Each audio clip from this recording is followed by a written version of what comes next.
가면라이더는 가면라이더 시리즈 6번째 작품이자 쇼와 라이더 2기 첫 작품이다. 원래 가면라이더 시리즈는 계속되는 시청률 하락으로 인해 가면라이더 스트롱 거를 마지막으로 시리즈가 종료될 예정이었으나 1977년 개봉한 극장판 우주전함 야마토의 예상치 못한 초대박에서 비롯된 고연령층 팬들의 급부상과 SF 장르 작품들의 재조명에 힘입어 초대 가면라이더의 리메이크 겸 리부트로서 기획된 작품이다. 본래는 리메이크 기획이다 보니 기본적으로 디자인도 초대와 매우 유사하며 기존 가면라이더의 이미지를 이어받은 것이 많았으며 스토리 또한 개조인간과 괴인의 사투를 다룬 다소 심플하면서도 진지한 내용으로 진행될 예정이었다. 동시에 차별화를 위해 당시 도입한 지 얼마 안 된 비디오 합성 기술을 활용하기 위한 세일링 점프 등의 설정도 추가하여 하늘을 나는 히어로를 만들어낸다. 하지만 스태프들도 이전과 큰 변화가 없었던 데다가 별 노하우도 없이 신기술을 제대로 활용할 수 있을 리가 없었고 이 때문에 질적인 면에서 좋은 반응을 이끌어내지 못했다. 유일하게 바뀐 것은 전작 가면라이더 스트롱거 중반부부터 도입되기 시작하던 애니메이션 효과음이었는데 스트롱거 때도 효과음을 제공했던 피즈 사운드와 본격적으로 협업하여 차기작 가면라이더 슈퍼 1까지는 피즈 사운드의 애니메이션 효과음을 사용했다. 당시엔 마블의 협업과 거대 로봇 등 매력적인 요소가 많았던 배틀피버 J 등 볼거리도 많은 시기였기에 여러모로 경쟁에서 패배한 시리즈가 되었다.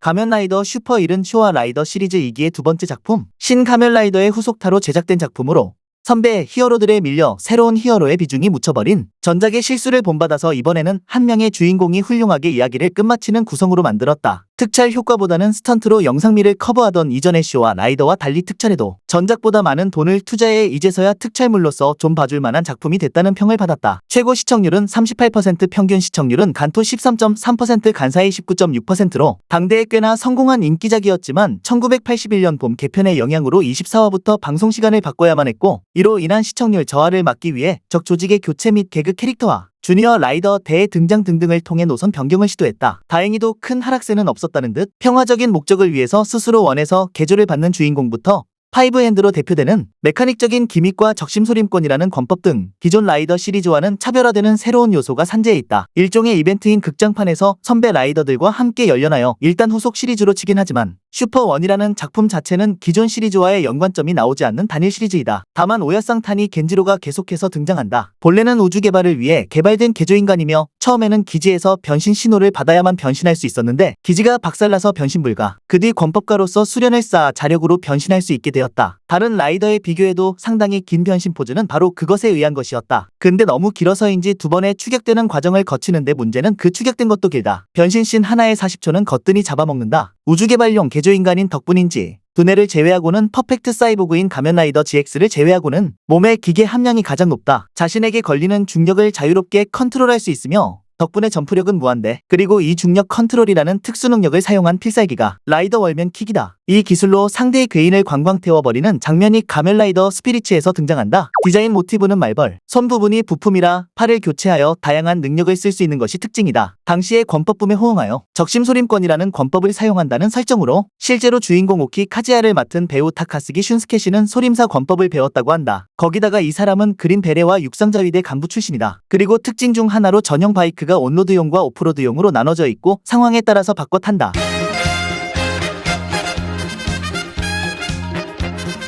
가면라이더 GX는 쇼와 라이더 시리즈 2기의 세 번째이자 마지막 작품. GX는 제크로스라고 읽는다. 주로 잡지 전개만 할 뿐이라는 작품의 성격 상반다이는 본 작품의 완구 발매 및 상품 전개를 하지 않았다. 그래서 1982년에 출시한 구사이클론, 허리케인, 카부토로, 스카이터보의 조립식 프라모델에 라인업의 GX의 바이크인 헬다이버도 예정됐지만 참고 출품 형식으로만 끝났다. 그 뒤 1988년에 가면라이더 블랙 RX의 소프비 시리즈로서 처음 상품화됐다. 이와 동시에 세이카라는 업체에서는 스케치북과 낙서장, 알루미늄 도시락 상자, 물통 등도 판매되고 있었다. 1편짜리 스페셜 영상이지만 공식으로 취급받고 있으며 제크로스 역시 가면라이더 10호로서 이후에도 가면라이더 블랙 RX 등에서도 등장한다. 가면라이더의 기념비적인 첫 올스타즈 작품이다. 뇌만 남기고 개조되었기 때문에 99%가 기계인 퍼펙트 사이보그다. 또한 닌자 라이더라는 이명에 맞게 작중에서 폭발하는 수리검이나 로프 등을 무장으로 사용했으며 로프에 전기를 흘려 공격하기도 했다. 필살기는 제크로스 킥, 힘으로 슈퍼 1과 라이더 맨2를 동시에 압도하기도 했다.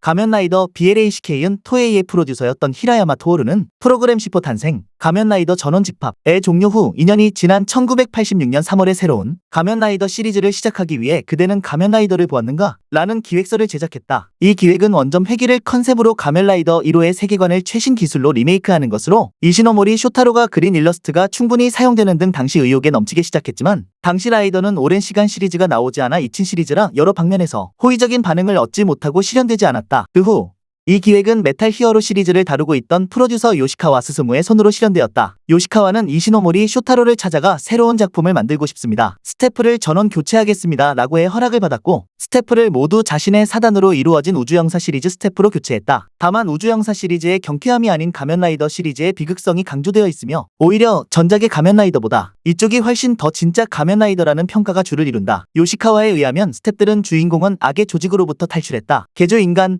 오토바이를 탄다. 메뚜기, 정의의 히어로라고 하는 가면라이더의 5가지의 요소를 거론하고 이걸 당시의 최신 기술로 리메이크할 것인지 아니면 모든 것을 부정할 것인지를 검토했다고 한다. 결과적으로 본 작품에서는 리메이크안이 채용되었고 모든 것을 부정할 것인지에 대한 검토는 후속작 가면라이더 블랙 RX에서 이루어졌다. 우주영사 시리즈의 스태프가 이 작품에 배정된 이유는 막대한 예산을 퍼부은 시공전사 스필반이 흥행참패를 했기 때문이다. 스필반의 실패로 인해 87년 특촬 예산의 분배가 부활하는 가면라이더 시리즈에 가장 많이 배정되었고 초신성 플래시맨의 예상치 못한 히트로 다음 작품인 광전대 마스크맨에도 많은 예산이 주어졌지만 메탈히어로 시리즈인 초인기 메탈더는 두 작품의 예산을 모두 빼앗겨서 초장부터 예산에 허덕이게 되었다는 비하인드가 있다. 스토리 역시 이시노모리 쇼타로를 포함해 스텝 전원이 심혈을 기울여 구성하여 가면라이더 특유의 고독함과 괴기스러움 등 빠지는 곳이 없이 완벽해. 가면라이더 V3와 함께 쇼와 라이더 뿐만 아니라 특촬 전체로 봐도 역사상 최고의 명작 중 하나다. 초반은 우에하라 쇼조가 만들었으며 기존의 쇼와 라이더와 유사하나 20화부터 스기무라 노보루로 변경되어 더 하드보일드해지고 선악관에 대해 논하는 작품이 되었다. 스기무라 노보루 파트의 평이 좀 더 좋다. 본작의 최고 시청률은 11.8%, 평균 시청률은 9.2%로 경쟁작이었던 광전대 마스크맨의 평균 11.4%,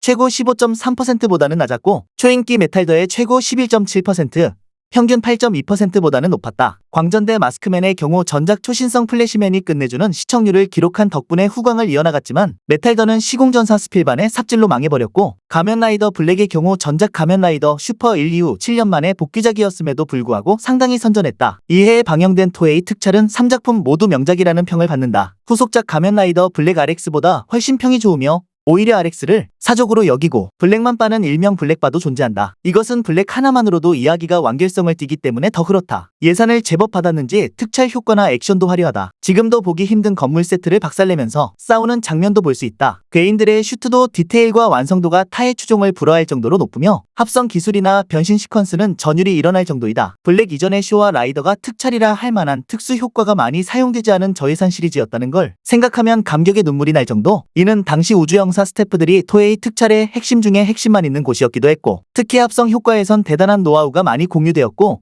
전설적인 우주영사 3연작은 물론이며 다른 시리즈까지 맡았었던 백전노장의 스태프들이다 보니 합성 기술, 연출 면에서는 이전 작품과 비교도 할 수 없을 정도의 발전을 이룩했다. 게다가 등장하는 괴인이나 내부 묘사 등등도 시리즈 굴지의 수준으로 기괴하고 초현실적인 분위기를 제대로 살려냈다. 가면라이더의 원점을 리메이크한다는 사명감. 이시노모리 쇼타로가 살아 생전 가장 완벽한 히어로라고 칭한 쿠라타 테츠오의 열연, 그 당시의 최신의 특촬 효과와 군더더기 없는 스토리, 끝내주는 슈트 디자인과 색상, 가면라이더 사상 가장 빛나는 악역 등이 합쳐진 이 작품은 이후로도 명작으로 꼽히고 있다.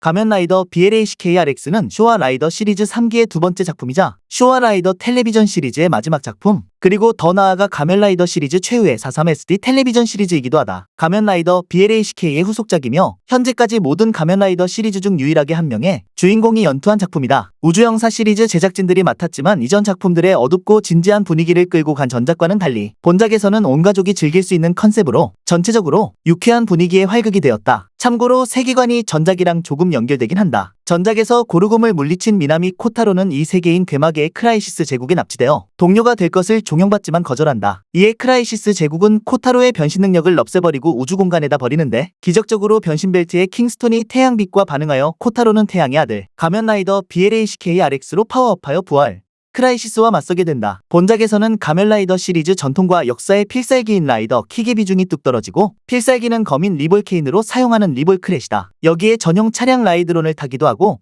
총을 사용하는 로보 라이더와 바이오 라이더라는 2단 변신까지 선보였다. 이는 기존의 가면 라이더 시리즈와 차별성을 두려는 새로운 시도이기도 했지만 기존 라이더 팬들에게는 제작진이 드디어 본색을 드러냈다는 언성이 일었다. 작품의 분위기가 바뀐 것에 대해 타카테라 시게노리는 블랙대, 호리 나가오미 프로듀서는 어둡게 하자고 했고 요시카와 스스무 프로듀서는 밝게 하자고 의견이 갈렸는데 블랙은 호리의 의견을 따르고 RX는 요시카와의 의견을 따른 것이라고 한다. 2년 뒤 지구전대 파이브맨에서 호시카와 후미야 파이브 블랙 역을 맡게 되는 코바야시 류에이라는 배우 말에 따르면 원래 속편 TV판 기획이 있었고 자신이 신작의 주인공일 예정이었으나 취소되었다고 한다. 요시카와 스스무가 훗날 밝히길 가면 라이더를 패러디한 코미디 가면놀이다가 인기를 끄는 걸 보고 화가 나서 프로젝트를 접었다고 한다.